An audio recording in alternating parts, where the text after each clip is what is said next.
Good morning.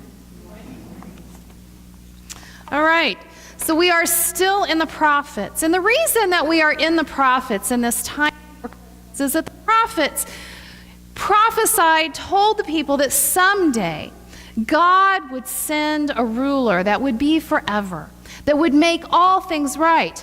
And as Christians, we believe that that Messiah was Jesus Christ, who was born on Christmas Day. And so in coming up to Christmas, we talk about those prophecies from the Old Testament that we point out as pointing to Jesus. As we are here in Ezekiel, we are in around 597, 587, in that part of history. This is a passage that is written after the destruction of Jerusalem and the temple in 587. And Ezekiel, who this vision provides God provides this vision to, was a priest in Jerusalem. When Jerusalem was first attacked by the Babylonians, they took a bunch of the people in power with them into exile in Babylon. And Ezekiel was one of those people who went to Babylon to go into exile. And from there, he prophesies to the people who have been brought with him.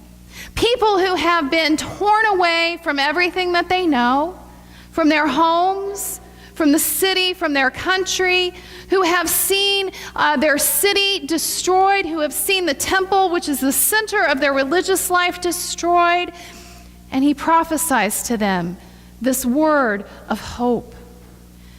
Today is the second Sunday in Advent, which is normally what we call Peace Sunday. It's the Sunday that we talk about peace. But you can imagine for these people in exile, peace was a very foreign idea to them. They may not at this point of time been in an actual war where there was fighting going on, but there was no peace in that they were not where they wanted to be. Things were not as they desired them to be. And so God brings this vision to Ezekiel.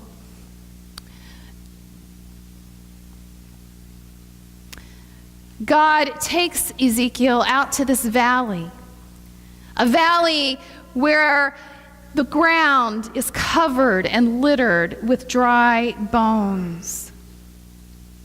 It's kind of a morbid picture to think about, isn't it? I thought about zombies as well as I was reading this. But the idea of dry bones here and in the Psalms and in other parts of Scripture are a metaphor for despair and for being cut off from God. This valley is a visual of what's going on inside the people. Later in this passage, God says, the people have said, our bones are dried up and our hope is lost. We are cut off completely. These bones are dead and dry and brittle. The people thought that God was going to be with them forever. The people thought that the end of the Davidic dynasty and the destruction of the temple in Jerusalem might mean that their covenant with God had ended and their hope of restoration for their country lost. For just a moment, imagine that you are one of these Israelites promised that you would be God's special people. Promised that you would be a multitude as great as the stars in the sky. Promised that God would always be with you. That you would have a king and a land of your own and a special relationship with God as enacted by the rituals in the temple.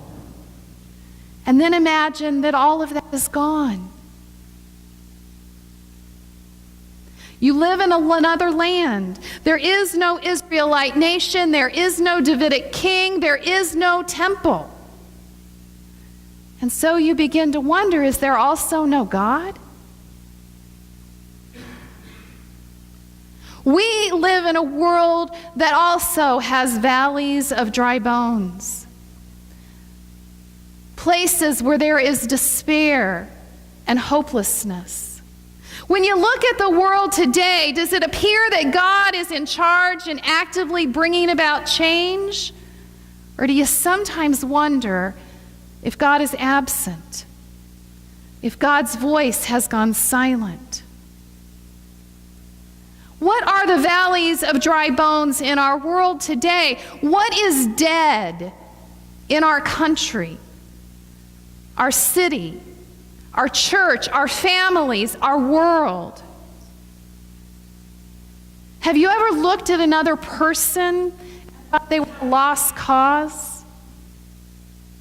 Have you ever felt that way about yourself? That you could never be redeemed, that somehow you had fallen so far that you could never come back to life?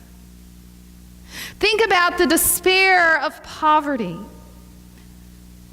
the hopelessness of violence, the anguish of abuse, the desolation of mental illness or terminal disease, the despair of addiction.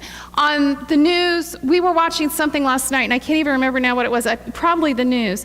They were talking to the new Surgeon General, and he was saying that right now, 91 people a day in our nation die of an opioid overdose. 91 people a day. Can you imagine the despair of the families who lose 91 people a day to drugs? Can you imagine? There was a story this weekend on the news too that they've been clearing out the homeless encampment under the bridge. And while I understand to some degree while they're doing it, they were also going on to say that we don't have enough beds in our city for all of the homeless.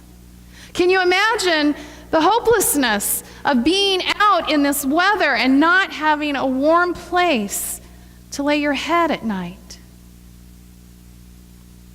We shared earlier during prayer time about so many people in our lives that we know who are struggling with physical illness or emotional illness or spiritual illness.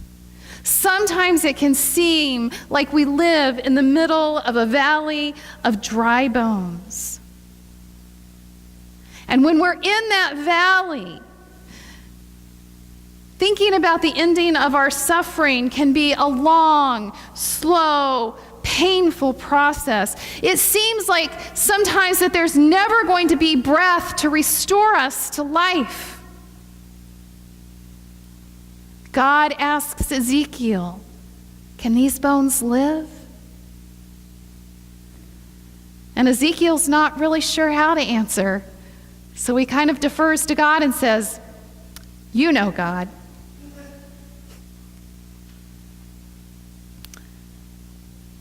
God tells Ezekiel to prophesy. First, he tells Ezekiel to prophesy to the bones. And they come together with sinew and flesh. They kind of almost become zombies, right? Their bodies, they're put back together, but there's no real life in them. And I think we need to think about that as too. That paints a very powerful picture as well. How many people do you know who are living but who aren't really living? Do you ever have times in your life where you feel like you're just going through the motions?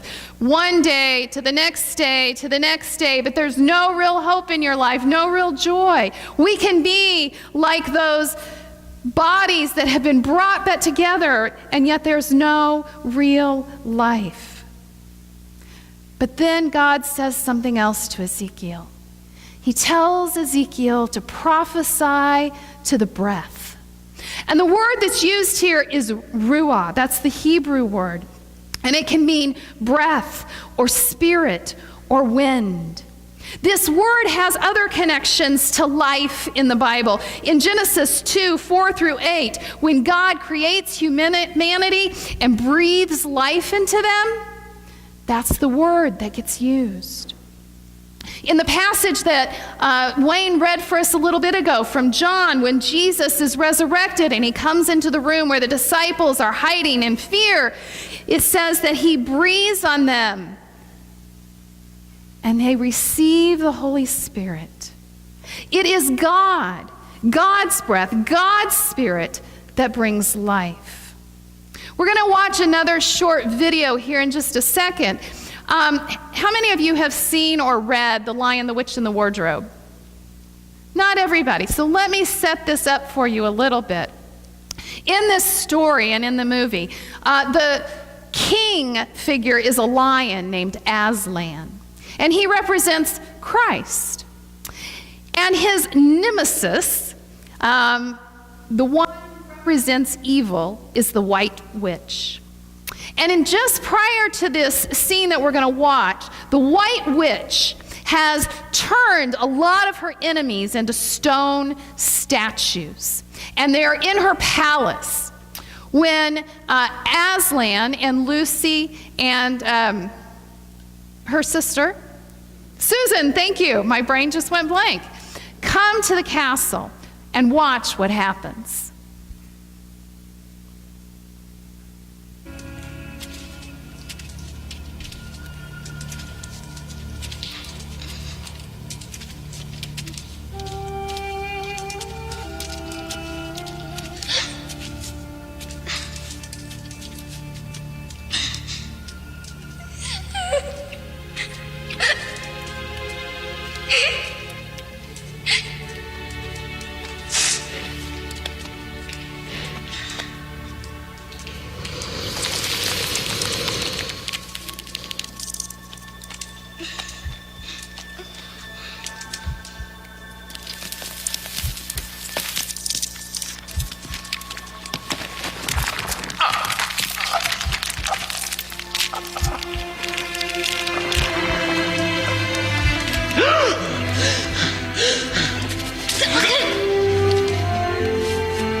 Susan, it's Mr. Thomas.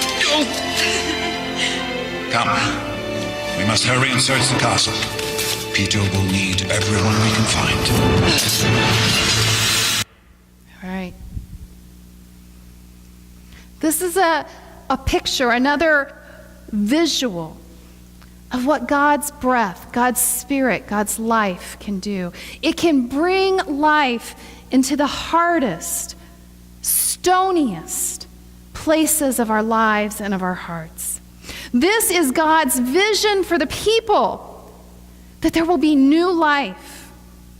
Reverend Gord Waldy says, even where death seems to have had the final victory, God brings life and hope. That is the gospel.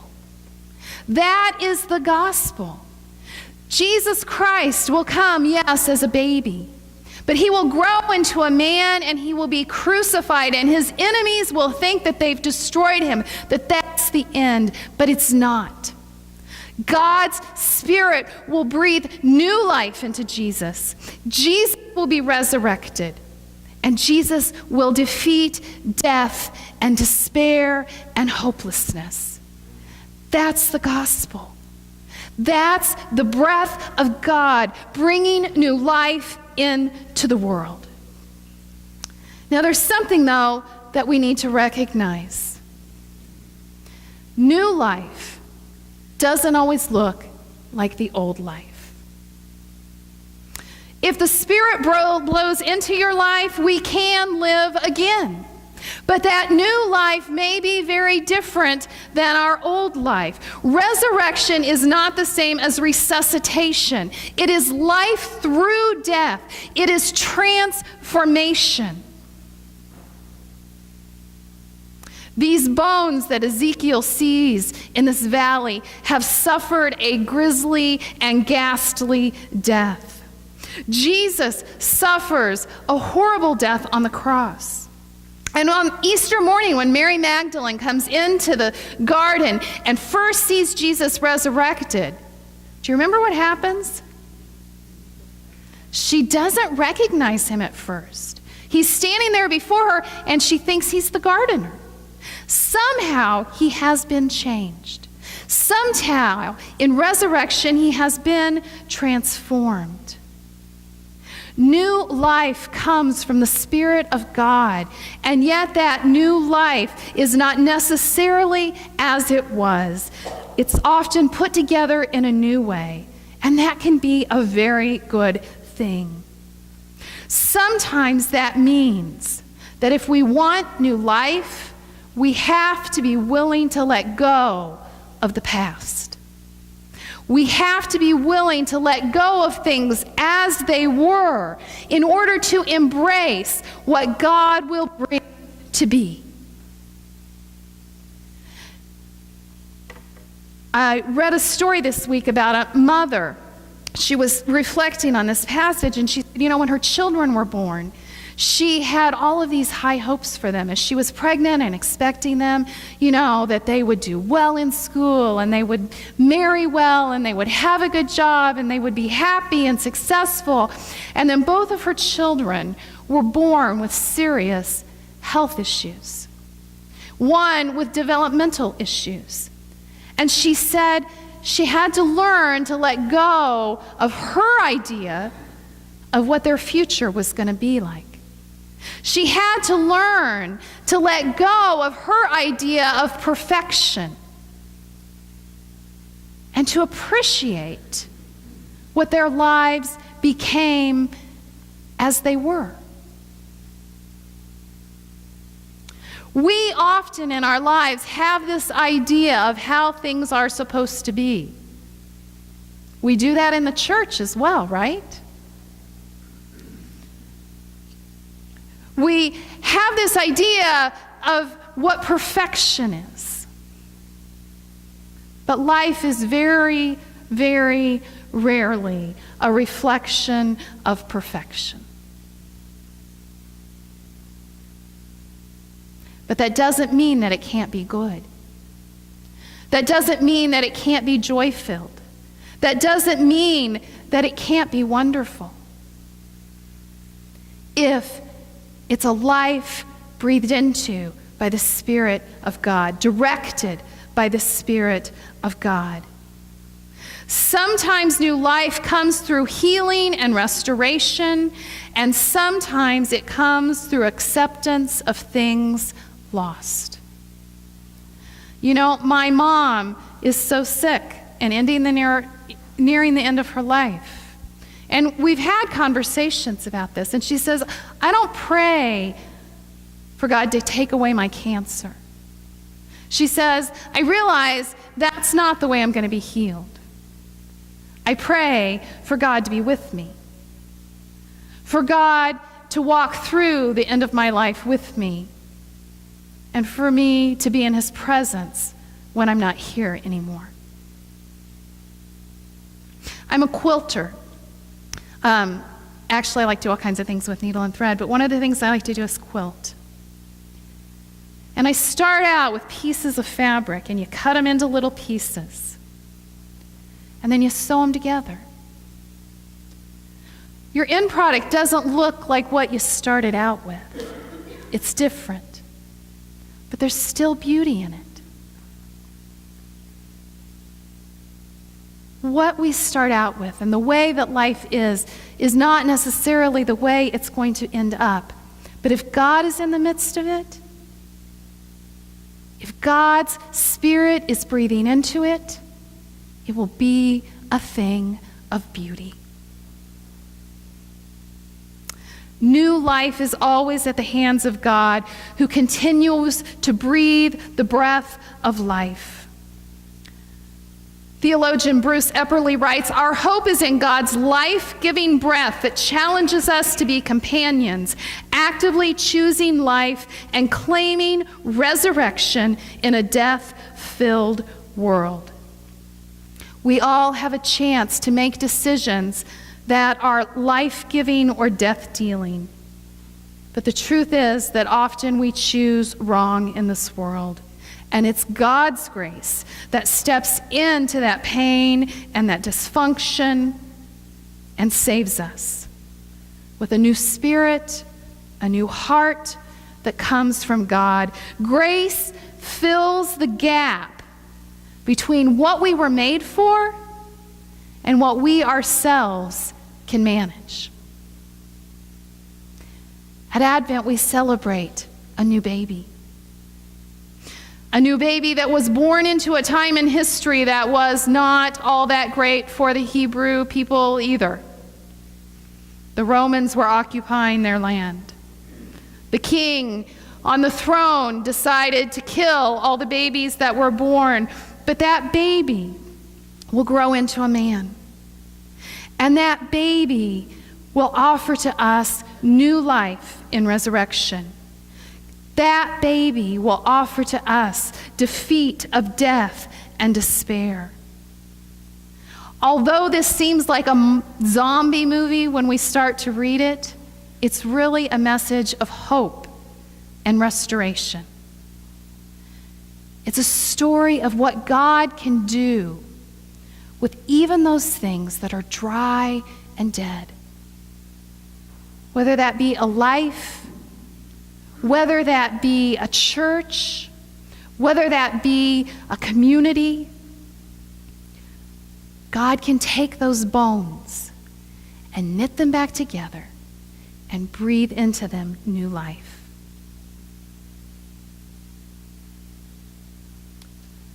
I pray that all of us will be willing to breathe in that breath, to live in that vision that God has of new life. As we've been doing fairly recently, I'm going to ask you to find a partner to bless. So find a partner. It means if you may have to get up and move. Everybody needs a partner. Make sure. Nancy, you need a partner back there.